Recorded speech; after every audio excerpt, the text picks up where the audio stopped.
ఈ 30 నెలల్లో కాంగ్రెస్ ప్రభుత్వం వచ్చిన తర్వాత అడ్డగోలు మాటలు చెప్పి అబద్ధాలు చెప్పి నోటికొచ్చిన హామీలు ఇచ్చి మరి అధికారంలోకి అయితే వచ్చినారు. హైదరాబాద్లో ఓటేయకపోయినా జిల్లాల్లో ఉండే ప్రజలు కొంతమంది నమ్మి ఓటేసినారు.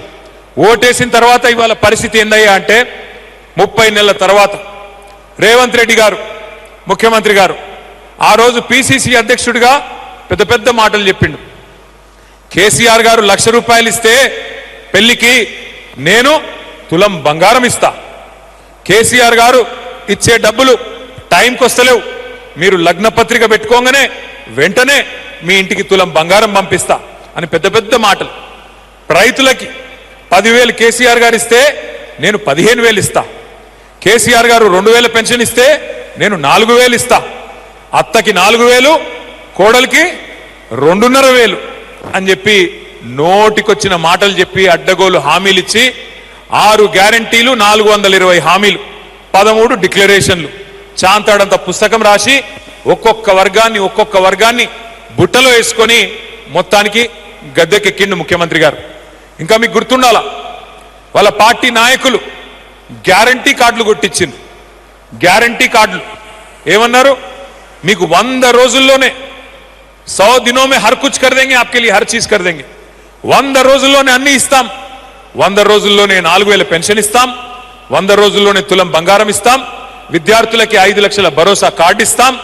100 రోజుల్లోనే రైతులకు రైతు భరోసా ఇస్తాం. 100 రోజుల్లోనే అన్ని అయిపోతాయి. ఆ డిప్యూటీ సీఎం గారు ఉన్నారు ఇప్పుడు, బట్టి విక్రమార్క గారు.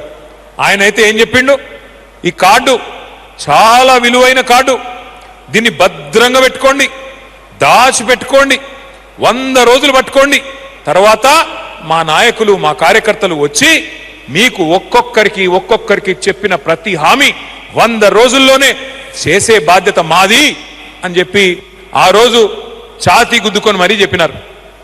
మరి అడిగినాం మనం, అయ్యా విక్రమార్క గారు, అయ్యా రేవంత్ రెడ్డి గారు, అయ్యా కాంగ్రెస్ నాయకులారా, 100 రోజులు కాదు 900 రోజులు అయింది స్వామి, ఏమైంది మరి మీరిచ్చిన హామీలు ఏవి?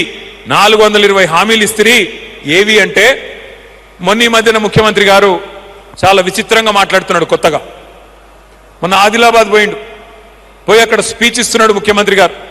ఏం చెప్తున్నాడు, 100 రోజుల్లోనే చేస్తామని చెప్పినాం కరెక్టే, కానీ 100 రోజుల్లోనే ఎంత కండలు తిరిగిన వస్తాదైనా, ఎంత కండలు తిరిగిన పైల్వానైనా పిల్లల్ని ఉట్టిస్తాడా?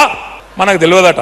ఎంత కండలు తిరిగిన వస్తాదు పైల్వాను 100 రోజుల్లోనే పిల్లలు ఉట్టిస్తాడా అని ముఖ్యమంత్రి గారు చెప్తున్నాడు. నేను అడుగుతా ఉన్నా ముఖ్యమంత్రి గారిని, అయ్యా 100 రోజుల్లో పిల్లలు పుట్టరని మాకు కూడా తెలుసు, మాకు కూడా పెళ్ళయింది, మాకు కూడా పిల్లలు ఉన్నారు, మాకు కూడా తెలుసు.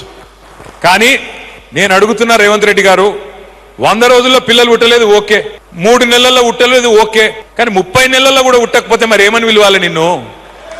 నేను అడుగుతున్నా. 3 నెలల్లో పుట్టరు ఓకే, నో ప్రాబ్లం, 30 నెలల్లో పుట్టలే, మరి ఏమనాలి నిన్ను నేను?